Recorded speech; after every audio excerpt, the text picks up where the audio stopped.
ler para você a decisão aqui da banca. O aluno apresentou de forma brilhante o trabalho. Então, foram essas palavras que foram ditas, tá, Ciro? Mostrando total domínio do tema. Então, você está aprovado. Parabéns, Ciro. É oficial. Ciro Pacheco, nutricionista Ciro Pacheco, é oficialmente mestre. Finalizei o meu mestrado em nutrição, igual eu fiz há 3 anos atrás. Terminei minha primeira pós-graduação, que foi em fisiologia do esporte, né, relacionado com atividade física, que a primeira pós eu fiz na USP e na sequência eu fiz em patologias da prática ortomolecular pela FAPS. Eu fiz a apresentação do meu TCC e deixei salvo aqui no YouTube, porque é legal rever, é legal ter essa história contada aqui no meu YouTube. E eu vou fazer a apresentação que eu fiz semana passada sobre relacionado ao tema do meu mestrado. Tá bom? Então, basicamente, meu nome é Ciro Pacheco de Melo Filho e junto com outros profissionais, mestres, professores, doutores, nós investigamos um suplemento alimentar que foi o óleo de abacate.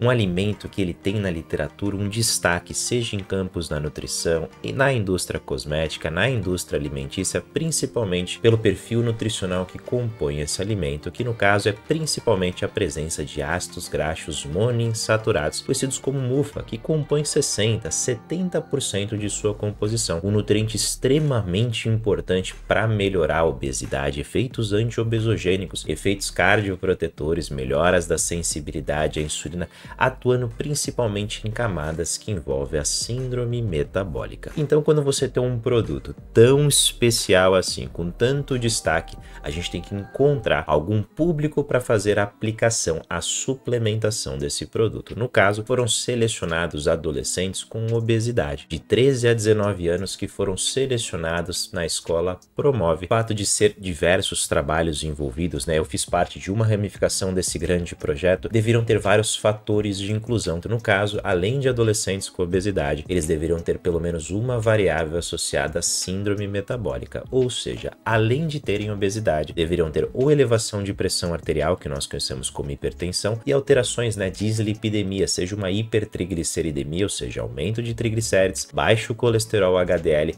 ou a presença de resistência à insulina. Junto com isso, como fatores de exclusão, não deverão estar então em programas de perda de peso, deveriam se limitar à atividade física e até 3 vezes por semana. Já que foi feita a suplementação de óleo de abacate, não poderiam então ter alergias aos componentes presentes na fórmula, não poderiam ter uma hipercolesterolemia familiar, não poderiam ter disfunções endócrinas ou inflamatórias e nem o consumo de álcool. Dessa maneira, então, o tamanho da amostra do projeto envolveu 30 adolescentes com obesidade de 13 a 19 anos. A partir do momento que eu mostrei para vocês qual o produto que foi investigado e para quem que foi investigado, como é que foi feito esse trabalho. Basicamente, esses 30 adolescentes foram divididos em 3 grupos por um único pesquisador que utilizou esse software gerado aqui no rodapé da página, que é o GraphPad Static Software, e dividiram em 3 grupos, o grupo 2G, 1G e placebo, o qual foram trabalhados durante 12 semanas. O grupo 1G foi feita a suplementação de óleo de abacate, que no caso cada cápsula continha 500 mg de óleo de abacate durante 12 semanas, onde foram patrocinados, onde foram fornecidas essas cápsulas pela empresa Indústria Flor do Abacate, Comércio e Indústria. Tá bom? O segundo grupo, que compunha 9 adolescentes com obesidade, foram suplementados 4 cápsulas envolvendo 500 mg de óleo de abacate, totalizando 2 gramas desse óleo por dia. E por fim, o grupo placebo, que foi suplementado para 9 adolescentes, o restante que faltava do grupo, 1 grama de óleo mineral. Lembrando que no início desse trabalho, já que não foi controlado a alimentação desses adolescentes, foi fornecido um e-book, no caso, para mostrar isso, a alimentação dos adolescentes, escolhas inteligentes para uma geração mais saudável. Lembrando que por se tratarem de um grupo rebelde, de 15 em 15 dias, um profissional verificava se está sendo feito o consumo, a suplementação diária dos óleos de abacate até o final desse estudo, até o final desses 3 meses. Lembrando que como delineamento do estudo, tanto pré-intervenção como pós-intervenção, foi feito o mesmo questionário, a mesma aplicação dos métodos, ou seja, foi verificado a antropometria, a análise do consumo alimentar e as análises bioquímicas desses 30 adolescentes. A antropometria foi realizada a análise do IMC, a análise do consumo alimentar foi realizado o registro de 3 dias, que no caso foram selecionados então 2 dias da semana, dias não consecutivos, e um dia de final final de semana, 3 dias antes e 3 dias depois desse estudo. E por fim, as análises bioquímicas, que foi feita uma porrada, uma imensidão de exames laboratoriais, exames de imagens, ultrassonografias, onde foi requerido 8 horas de jejum, onde foram realizados também no Hospital São Camilo, Ipiranga. Tá bom? Então, onde que eu, Ciro, entrei nesse projeto? Eu entrei no trabalho em andamento, a metodologia já estava sendo feita e durante o meu mestrado me foi feita uma proposta para entrar com uma das ramificações desse estudo, onde foi avaliar então desses exames bioquímicos 2 marcadores séricos que ainda não tinham sido avaliados, que no caso foi a vitamina D e o cálcio, o qual eu aceitei e orientado pela professora doutora Priscila Sala Cobal, eu fiz então o tema da minha dissertação, que foi relacionado sobre o impacto da suplementação em nutrientes do óleo de abacate nos níveis de cálcio e vitamina D em adolescentes com obesidade, tendo como objetivo desse meu trabalho avaliar simplesmente como é que foi feita a suplementação e vendo como que foi alterado esses valores séricos de cálcio e vitamina D. E já que foi feito o registro alimentar 3 dias antes e 3 dias depois, aproveitei também para analisar a ingestão desses nutrientes e a sua relação com os níveis séricos. Admito, pessoal, que foi um trabalho, todo trabalho, acaba dando trabalho. Isso é um trabalho difícil de ser feito, porque quando você faz a suplementação de algum produto em específico, você espera que tenha uma relação, seja positiva, ou seja, incrementando, ou seja, negativa, o marcador sérico, o marcador que você está analisando. Entretanto, quando foi feito, então, a tabela nutricional do óleo de abacate, eu estou fazendo um suplemento para alterar os níveis séricos de cálcio e vitamina D. Entretanto, as cápsulas de óleo de abacate não têm níveis de cálcio e não tem níveis de vitamina D. Por se tratar de um óleo vegetal, então a gente está trabalhando com a vitamina D2, que é o ergocalciferol, e você percebe que a quantidade que tem por cápsula é não identificado, praticamente não tem níveis favoráveis, significativos de vitamina D, e óleo de abacate não é fonte de cálcio. Então, como que eu vou fazer a suplementação de um produto para analisar alguma coisa se não tem nenhuma relação? Talvez seja por isso. Em alguns momentos durante a minha fase de pesquisa, foi um dos momentos que eu pensei, será que foi por isso que sobrou esses marcadores séricos, Porque não existe uma relação.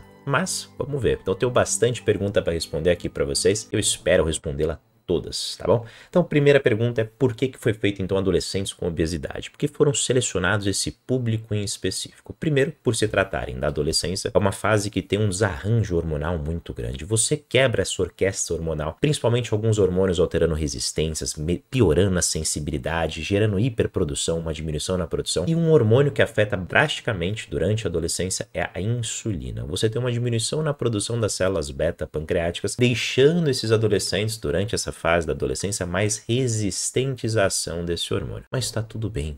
É fisiológico. Quando você tem a progressão, o avançar da idade, essa sensibilidade, ela começa a aumentar novamente e, consequentemente, você sai dessa resistência à insulina. Entretanto, quando você adiciona uma variável que, infelizmente, compunha a nossa amostragem, que é a obesidade, essa resistência ela fica muito mais duradoura, ela fica mais amplificada e permanece constante mesmo após o período da puberdade. Ou seja, você se torna resistente à insulina durante a adolescência e permanece na vida adulta. Lembrando que quando você então tem a adolescência envolvendo essa ação, essa relação com a resistência à insulina. Além também a própria obesidade, como a gente tem como fator de critério, a circunferência de cintura, que é o marcador de adiposidade, foi mostrado de acordo com Casavelli em 2014 que a circunferência de cintura é o principal fator de risco para elevação de triglicerídeos e redução do colesterol HDL. Da mesma maneira que a resistência à insulina que pode ter sido induzida pela obesidade também tem ações em elevação dos triglicerídeos, reduzindo o HDL, gerando essa ligação fisiopatológica. Não é à toa que você tem um marcador sérico que você pode analisar no próprio exame laboratorial quando você não tem presença de hemoglobina glicada, HOMR, para analisar a resistência à insulina, que é dividir os triglicerídeos pelos níveis de HDL. Esse valor, quanto mais baixo der, maior a sua sensibilidade à insulina. Se estiverem acima de 3,2, pode já mostrar uma relação com o aumento da resistência da ação desse hormônio. Lembrando também que a adolescência,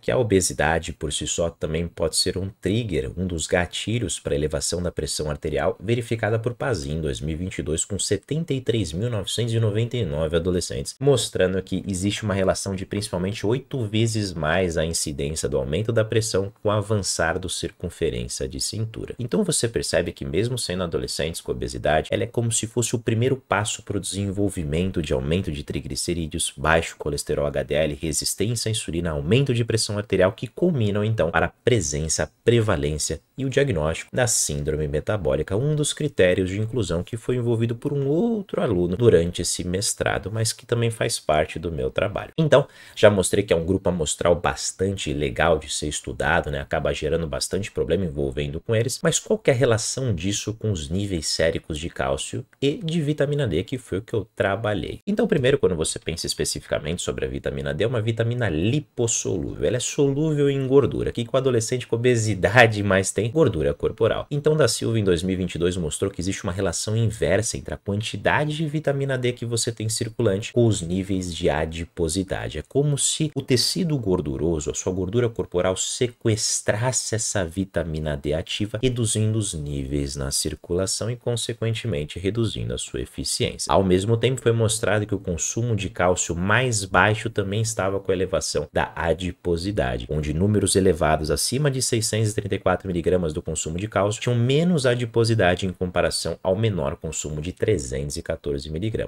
Um dos mecanismos de ação envolvidos nesse estudo em 2010 foi mostrado que o cálcio é importante para o metabolismo energético, aumentando a lipólise, que é a queima de gordura, reduzindo consequentemente os níveis de ácidos graxos. Então já mostrei que existe uma relação aqui para vocês sobre a obesidade com a vitamina D e o cálcio. Baixos níveis estão relacionados com o aumento da incidência dessa obesidade. Ao mesmo tempo, eu falei que a obesidade poderia induzir uma resistência à insulina, e a vitamina D e o cálcio também atuam nessa instância. Lá no seu pâncreas, células beta-pancreáticas, a qual são produzidas a insulina, nós temos receptores de vitamina D. E se tem receptor, tem ação local. Uma das ações da vitamina D é simplesmente auxiliar na conversão de proinsulina e insulina e gerar o hormônio metabolicamente ativo. Se você tem muita gordura que reduz a quantidade de vitamina D circulante, você vai ter então menor conversão de proinsulina e insulina, reduzindo então a sensibilidade, aumentando mais a resistência à ação desse hormônio. E em ratinhos, em 2020, foi mostrado que quando você enriqueceu a dieta desses ratinhos com cálcio em comparação ao baixo consumo, quanto maior o consumo de cálcio, melhor a sensibilidade à insulina, porque o cálcio é importante para conseguir provocar a excreção, né, a secreção dessa insulina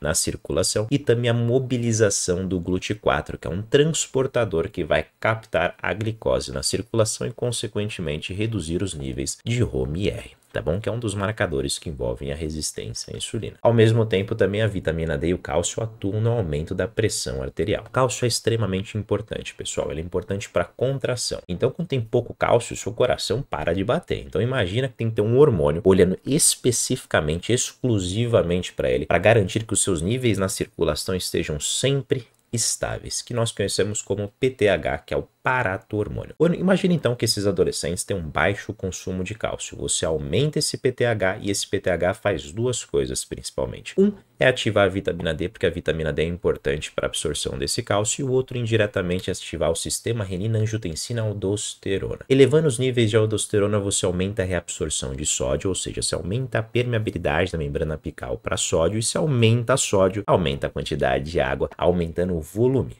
Aumentando o volume associado com a angiotensina 2, que é vasoconstritora, aumenta o débito cardíaco, que eleva a pressão arterial. Se você tivesse níveis estáveis de vitamina D, a vitamina D é um inibidor de renina e, consequentemente, provocaria uma diminuição nessa pressão arterial. Mas se por tratarem de adolescentes com obesidade, que normalmente tem a hipovitaminose D, você amplifica ainda mais esse sinal, induzindo uma hipertensão crônica, tá bom? Mostrando que sim, existe uma relação dos adolescentes com obesidade, os colaterais envolvidos com eles e os marcadores laboratoriais que foram estudados na minha pesquisa, no meu projeto, que é o cálcio e a vitamina D. E onde é que entra o óleo de abacate? O óleo de abacate, por si só, o nosso trabalho por si só, ele acaba sendo pioneiro, principalmente em humanos, porque a maior base da literatura ela é provocada em animais. É legal, né? Porque acaba sendo pioneiro, mas uma chatice para você montar a dissertação, porque você tem que debater com outras referências e é difícil quando não tem referência para debater. Então, primeiro relacionado com pressão arterial, foi mostrado que a suplementação de óleo de abacate em ratinhos conseguiu reduzir em 21,2% a pressão diastólica e 15,5% a pressão sistólica, com efeitos miméticos ao losartana. Relacionados com a dislipidemia, tem efeitos miméticos também a rosuvastatina, um marcador, um medicamento para redução do seu colesterol, envolvendo a resistência à insulina. Foi mostrado que quando você enriqueceu a dieta dos ratinhos com 10% de sacarose e você adicionou então 20% em óleo de abacate, também provocou menores índices e níveis de resistência à ação desse hormônio. Agora imagina, pessoal, ele por conta própria já é capaz de atuar nas variáveis, nos malefícios envolvidos com a síndrome metabólica, com esses adolescentes com obesidade. Imagina se depois de 12 semanas suplementando esses 30 adolescentes com 1 ou 2 gramas de óleo de abacate provocarem um aumento de vitamina D e cálcio. Nossa, esse é um simples, sensacional suplemento para ser colocado na rotina desse público, tá bom? Então, um dos meus objetivos para relembrá-los foi analisar a ingestão de nutrientes e a relação com os níveis séricos, ou seja, verificar aquele registro de 3 dias. E como mostrado aqui como uma das tabelas de resultado do meu trabalho, você pode perceber que foi mostrado aqui os nutrientes, principalmente vitamina D, principalmente cálcio, outros nutrientes que compunham o óleo de abacate, e não foi verificado significância em nenhum deles, comparando o grupo pré com o grupo pós, ou seja, em outras palavras, não houve o aumento do consumo alimentar de nenhum desses nutrientes, ou seja, isso foi sensacional. Por que foi incrível? Porque se tivesse aumentado o consumo alimentar de cálcio de uma maneira significativa, poderia então influenciar o valor sérico deles, mostrando talvez um sentido ineficaz em questões da suplementação.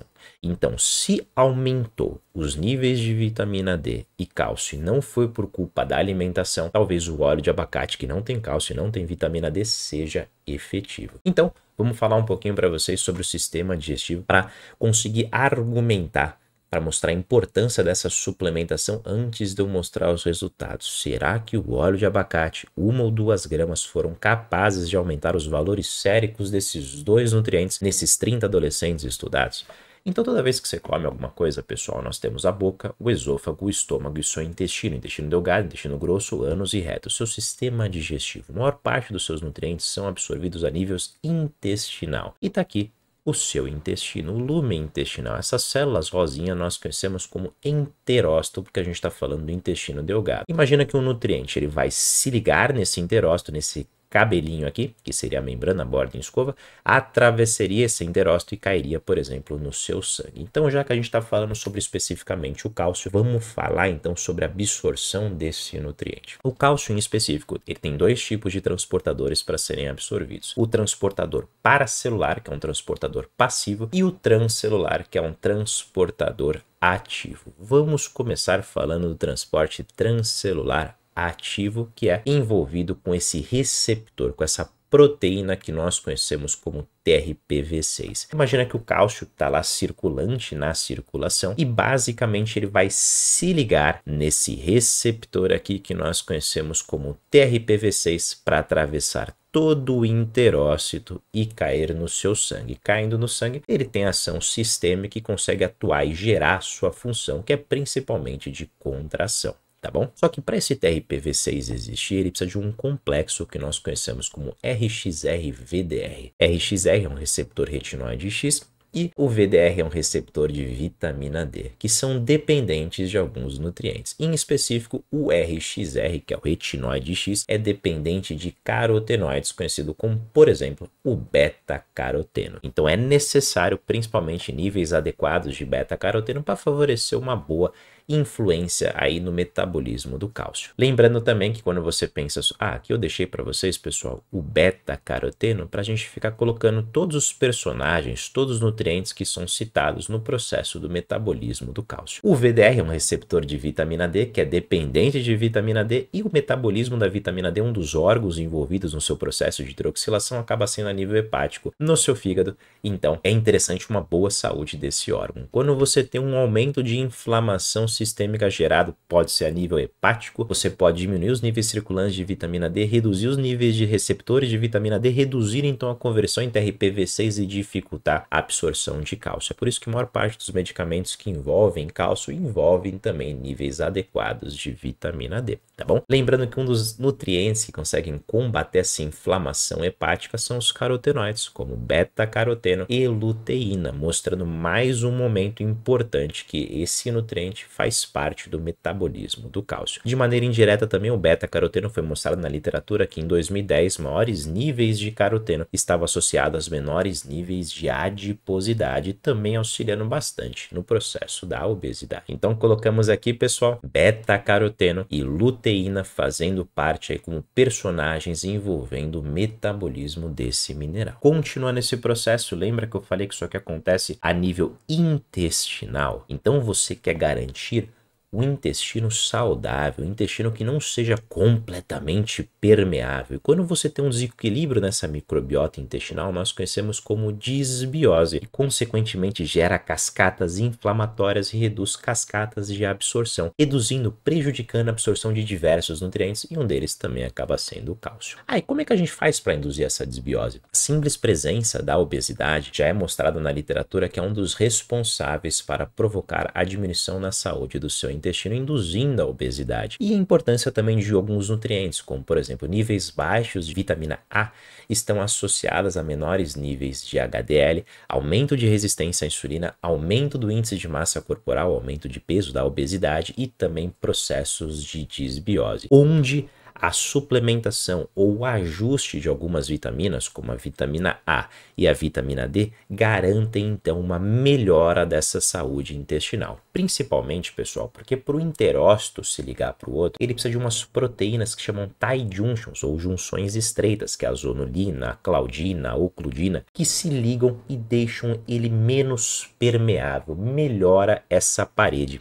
intestinal. Tá bom? Então foi mostrado que você ajustar os níveis de vitamina A pode garantir e favorecer menores incidências de disbiose, mostrando a importância dessa vitamina nesse processo. Eu falei então que o cálcio, ele se liga no TRPV6, atravessa todo o canal dele e cai no seu sangue. Só que esse buraquinho aqui para cair também tem um transportador nele, um receptor que nós conhecemos como PMC1-beta. E para esse carinha existir, que também faz parte do metabolismo do cálcio, é dependente da estabilidade de alguns hormônios, como por exemplo o estrogênio. O estrogênio se liga nos seus receptores, seja no receptor alfa como no receptor beta, e gera níveis adequados desse transportador, dessa membrana, tá bom? Onde a vitamina E, pelos seus efeitos de fitoestrógenos, conseguem garantir uma homeostasia desse hormônio e favorecer então essa absorção, mostrando a importância dessa vitamina também no metabolismo do cálcio. Quando você pensa sobre vitamina E, normalmente ele está mais associado com esteatose hepática, né, com aquele fígado gorduroso, onde também, né, o fígado é importante no processo da vitamina D para garantir então a formação dos receptores de vitamina D e favorecer o TRPV6, mostrando que a vitamina E também é importante nesse processo no metabolismo da vitamina D, onde também foi mostrado na literatura que em 2018 maiores consumos de vitamina E está associado com menores níveis de adiposidade corporal, mostrando mais uma vez a importância e colocando aqui para vocês mais um nutriente importante no metabolismo desse mineral. E um que está sempre presente também acaba sendo a vitamina D. Vitamina D é importante para fazer TRPV6, para fazer a questão do processo da saúde intestinal. Então vamos falar do metabolismo dessa vitamina. Quando você faz a suplementação, ela vem no formato de colecalciferol, que é a vitamina D3.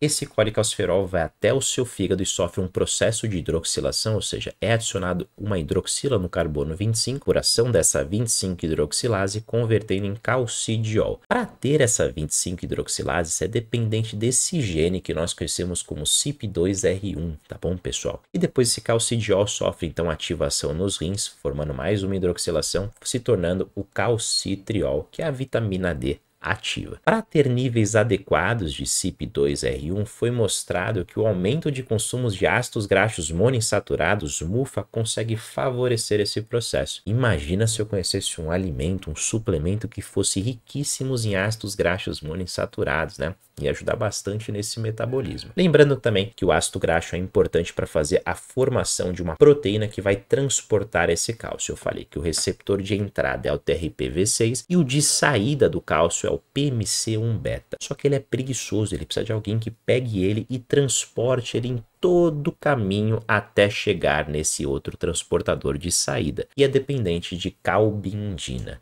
E essa calbindina tem níveis adequados, níveis normais, na presença novamente de ácidos graxos monoinsaturados. Os ácidos graxos monoinsaturados também conseguem atuar no transporte paracelular. Falei do transporte transcelular, agora vamos falar do paracelular, que são entre essas células intestinais, mas de uma maneira controlada para não gerar processos de inflamação completamente descontrolados que vão gerar um prejuízo nessa absorção. E foi mostrado que a suplementação durante 8 semanas com ácido linoleico, que é um ácido graxo, favoreceu maiores absorções desse mineral a nível paracelular, garantindo níveis mais adequados e estáveis de cálcio. Tá bom? Mostrando a importância desse ácido graxo. Vale lembrar também que ele também é um importante nutriente para o controle da inflamação hepática, atuando mais uma vez, então, no metabolismo da vitamina D. Tá bom? E por fim temos o beta-citosterol. O beta-citosterol, quando ele é associado com vitamina D, ele foi verificado na literatura e tem níveis maiores, né, níveis séricos maiores de vitamina D na pele e a nível hepático. O beta-citosterol tem efeito cardioprotetor também, consegue reduzir os níveis de adiposidade, consegue favorecer essas junções estreitas, ou seja, os tight junctions, deixá-la mais forte com a presença desse beta-citosterol, evitando processos de desbiose, e ao mesmo tempo também consegue melhorar as bactérias intestinais que nós conhecemos como probióticos, e quando você tem uma saúde intestinal muito mais saudável, você tem menores presenças de intolerâncias e alergias, favorecendo então uma imensidão de alimentos que você poderia ter incorporado na sua rotina, como por exemplo o leite, que é comumente aceita, né,